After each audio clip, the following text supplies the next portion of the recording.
In the early hours of August 13, 1961, East German construction workers, flanked by soldiers and police, began tearing up streets and erecting barriers throughout the city of Berlin and its surroundings.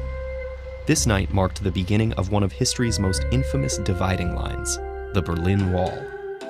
Construction on the wall continued for the next decade as it cut through neighborhoods, separated families, and divided not just Germany, but the world. To understand how we got to this point, we have to go back to World War II. America, Britain, and France joined forces with the Soviet Union against the Axis powers. After they defeated Nazi Germany, each of the victorious nations occupied part of the country.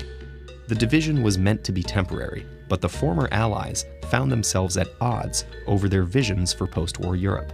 While Western powers promoted liberal market economies, the Soviet Union sought to surround itself with obedient communist nations, including a weakened Germany. As their relations deteriorated, the Federal Republic of Germany was formed in the West, while the Soviets established the German Democratic Republic in the East. The Soviet satellite countries restricted Western trade and movement, so a virtually impassable border formed. It became known as the Iron Curtain. In the former German capital of Berlin, things were particularly complicated. Although the city lay fully within the East German territory of the GDR, the post-war agreement gave the Allies joint administration. So America, Britain, and France created a democratic enclave in Berlin's western districts. While East Germans were officially banned from leaving the country, in Berlin it was simply a matter of walking or riding a subway, streetcar, or bus to the western half, then traveling on to West Germany or beyond. This open border posed a problem for the East German leadership. They had staked a claim to represent the communist resistance against Hitler and portrayed Western Germany as a continuation of the Nazi regime. While the US and its allies poured money into West Germany's reconstruction, the Soviet Union extracted resources from the East as war reparations, making its planned economy even less competitive. Life in East Germany passed under the watchful eye of the Stasi, the secret police whose wiretaps and informants monitored citizens for any hint of disloyalty. While there was free healthcare and education in the East, the West boasted higher salaries, more consumer goods, and greater personal freedom. By 1961, about 3.5 million people, nearly 20% of the East German population, had left, including many young professionals. To prevent further losses, East Germany decided to close the border, and that's where the Berlin Wall came in. Extending for 43 kilometers through Berlin and a further 112 through East Germany, the initial barrier consisted of barbed wire and mesh fencing. Some Berliners escaped by jumping over the wire or leaping from windows, but as the wall expanded, this became more difficult.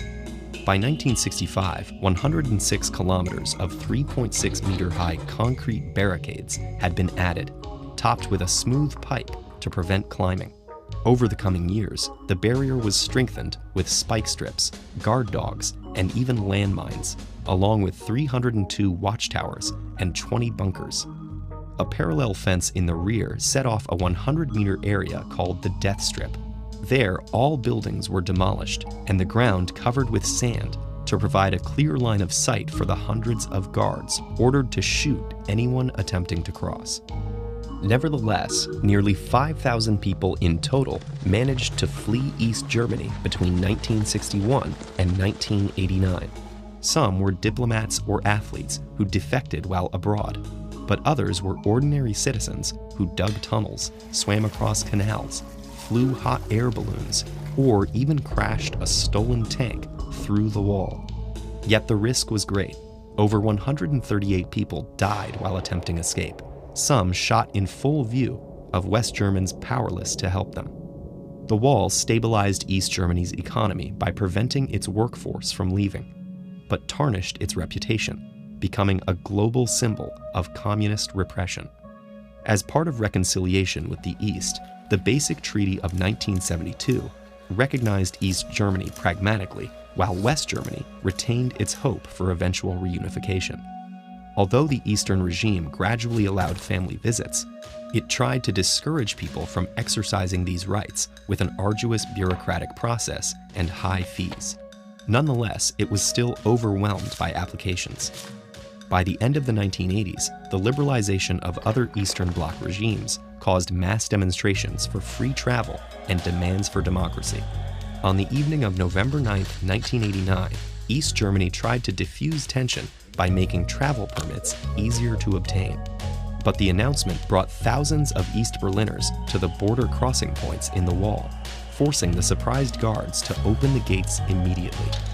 Rejoicing crowds poured into West Berlin as people from both sides danced atop the wall, and others began to demolish it with whatever tools they could find. Although the border guards initially tried to maintain order, it was soon clear that the years of division were at an end. After 4 decades, Germany was officially reunified in October 1990, and the Soviet Union fell soon after. Today, parts of the wall still stand as a reminder that any barriers we put up to impede freedom, we can also break down. TED-Ed is a nonprofit. If you value our work, please consider supporting it on patreon.com/TED-Ed.